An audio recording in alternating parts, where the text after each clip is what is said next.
Hello, YNABers. My name is Jesse Meekum, and this is podcast number 45 for You Need a Budget, where we teach you 4 rules to help you stop living paycheck to paycheck, get out of debt, and save more money. Today, I have with me, not in the studio, because my studio is my home office, but on the line, Jill Pollack. She is an organization expert. She organizes clients in their homes and offices and currently hosts Consumed. It's a 1-hour decluttering, life-changing TV show for HGTV Canada, now shooting season 2. You can see her website at jillpollack.com, JILLPOLLACK. She is currently a spokesperson for Chic's Simplicity campaign and just finished her second year as a spokesperson for Avery Labels. Both campaigns focus on helping people declutter, organize, and simplify their lives. She's also worked with other clients on satellite media tours and promotions, including Banana Boat and Wet Ones. She was recently featured giving organizational and lifestyle tips on the Dr. Oz show, twice on the Nate Berkus show, and Dr. Drew's Life Changers.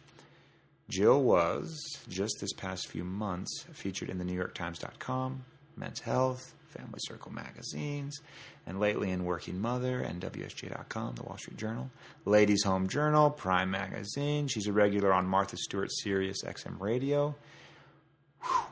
She's also regularly featured giving organizing and decluttering tips to several Canadian outlets, including the Marilyn Dennis Show, the Globe and Mail, and the Toronto Sun and Vancouver Sun, and all the national morning shows.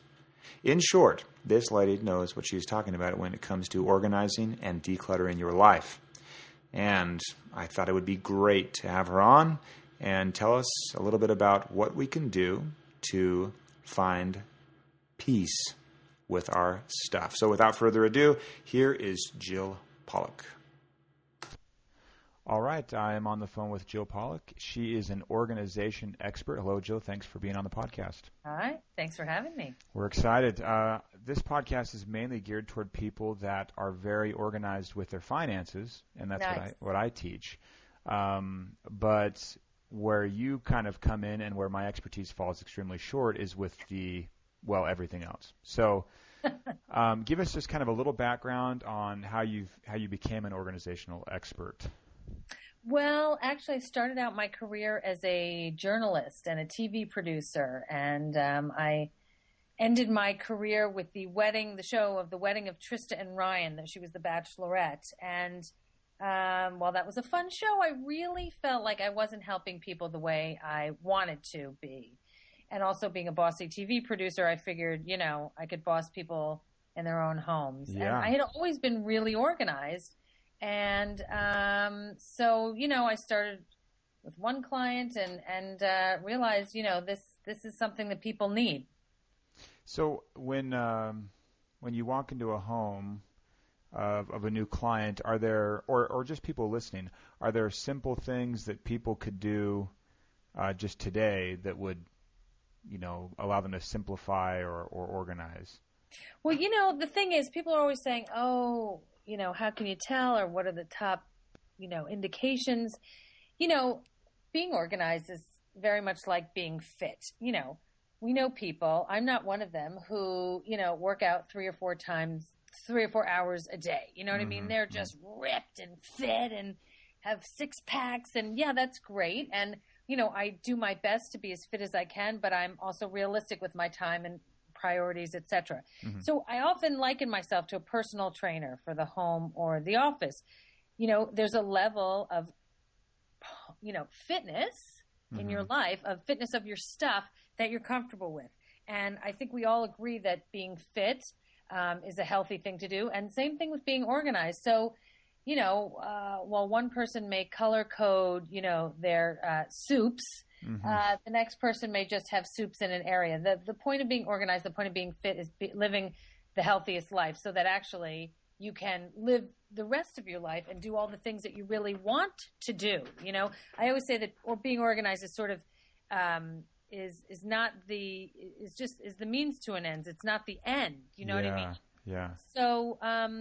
So there's so many things that we can do. It really depends on the how stressed out, how cluttered their life is. And really one test of it is I always like to say, own your stuff, don't let your stuff own you. And if your stuff is getting better real estate in your house than you are, if you are stressed about moving your stuff, cleaning your stuff, living with your stuff, then you are not living your best life. Your stuff is. So, that's really sort of the first thing I would say is use your stuff and the rooms and the spaces for their intention. I guess the first thing to do is to determine where your trouble spots are. And everyone says, oh, it's the garage, or oh, it's the this. I argue that the kitchen can be one of the most difficult. I generally like the kitchen to be one of the first places that you get to and make it work for you. Yeah. What's something that you notice that people let get out of control? I mean, you'd mentioned the garage, but you're saying that doesn't have the impact of maybe the kitchen. But what's a spot that you see like kind of common across a lot of different clients? Paper, as you well know, is a real problem. It's scary. Paper scares everybody. Paper scares me. Mm-hmm. It's just this little piece of paper, but it's got numbers on it, or it's got, accounts on it, or it's got something I have to do on it. I'm reading it, but I can't understand it. We get so much junk mail, and it's hard to decipher between that. And I think a lot of clients, I see piles of mail in the kitchen, piles of mail on the dining room table, mail in the car, things to do. And it's, I think that's one definite problem that people have. Mm-hmm. Yeah, absolutely. And I've been thinking lately a lot about just stuff. We bought our first home, I think 4 years ago. And now that we're established, I've noticed that we can fill it. It's right. Like the natural state is for it to grow. Yeah. Well, like water seeks its own level, right? It's always Well, I think that's a really interesting point. And, people, congratulations, and you've lived there 4 years. Isn't it amazing what you've accumulated in 4 years? Absolutely. And the shocking thing is, people are always saying, what to do? Well, our home, it's very feng shui, but our home is very much like our body, right? Mm. In our bodies, listen, you have to exfoliate to grow new skin. You have to poop to, you know what I mean? Like, I hate to be graphic, but people don't poop their house. You just can't have stuff come in, have nothing go out. Yeah, it will get clogged. Your arteries will get clogged. Your pores will get clogged. Your intestines will get clogged. You can't just take in and never put out. You do it on an occasion, to be regular in your home. Yeah. Be a regular purger, I don't mean to get all scatological on you, but it's a natural thing. So whenever, when you're managing a business, they have overhead. It's like kind of all of this stuff that happens as a result of the business living and hopefully growing. And I've thought a lot about this stuff and how every little bit of stuff has some overhead with it. And people will say, "Oh, I really need this one thing. I really want this new gadget." Right. But it's like one more thing to update, one more thing to maintain or to clean. I read something recently. I don't know where you're going with this, but I just thought of this, and that is I recently read, you never regret a purchase you didn't make. Yeah, that's great. Trying to just stop and really ask yourself, do I need it? Mm-hmm. Do I already have something like that? Often I like to think about I'm going on a trip. Look, every girl needs several pairs of black boots. I'm not going to lie, but but but at some point you have to say, these are this high that, can I do without it? And is that $100 or whatever it is for that pair of boots, is that worth it? Can I put it to some other good? I have this little trick with my husband. Sometimes I do it. I'm not as regular as I could be, but it's like, we'll say, oh, let's go out to dinner. And then we won't for some reason or another. And I'll write down what we would have spent, let's say, or let's get this, and then we don't get it. And so I write down what we would have spent. And, after a year, even if it's just I do it 5 or 6 or 10 times, it's $500 that we didn't spend. I mean, I'm sure we spent it elsewhere, but it's fun to not do something. I think it's sort of like a fun game to play. You think people could approach their organization that way, kind of looking and saying, well, instead of saying, what should I don't know, it's more of looking at it like, okay, I have nothing. Now what should I keep? Instead of saying, look at everything I have. What should I, jettison?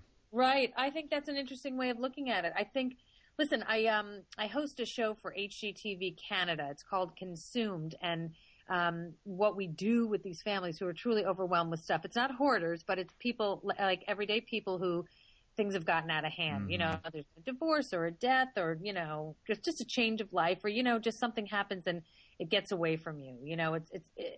I think the difference between our show and hoarders is chemical and ours is behavioral. So anyway, we have these people who are regular people who just haven't, it's just gotten away from them, and we take everything away for a month. And they're literally left with like one fork, one plate, one spoon per person, and a bed, and a book, and, whatever they need for work or for school. But everything else goes, and they have to fit all their clothes into a suitcase. And so they live in their home with nothing. And so I think it's interesting that you say that, because when it's gone for a month, you really have to stop and think, like, what do I want back in here? That suddenly the space is so precious.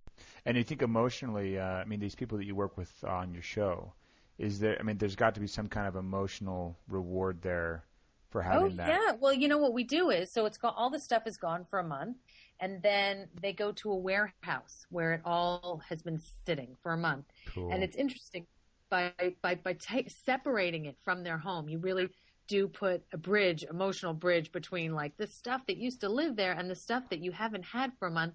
And it's just so much easier to get rid of. Now, of course, not everyone, realistically can move their stuff into a warehouse and sit without it for a month. But sometimes I think it's helpful to think, if you had to move, what would you want to pack up?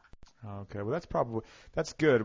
We can end on that and just have people kind of walk away. And I think the listeners can basically just look around themselves and evaluate and, get rid of the paper, be stingy on what paper stays around and what it's doing or telling you to do. And then just making sure stuff doesn't own you, I think, is a good takeaway as well. Own your stuff. Don't let your stuff own you. And realize, to me, it is the quickest, getting organized and purging all that unnecessary stuff or stuff that you're done with. It's the fastest, like, feel good, weight loss, feeling of lightness, antidepressant workout that you could do. We can all go out for a run. That takes an hour. But, those endorphins wear off pretty quickly. Awesome. Well, we will end on that. Jill, thanks so much for taking the time, and continued good luck with your show. Thank you. And, people can come to my website for more tips and stuff like that. It's jillpollack.com. And if they live in Canada, they should check out my show. And Absolutely. Good luck to you. Thank you for your great message. Thank you. And we will hopefully talk to you again. Thanks, Love Jill. to. Bye-bye. Thanks. Until next time, follow YNAB's 4 rules and you will win financially. You have not budgeted like this.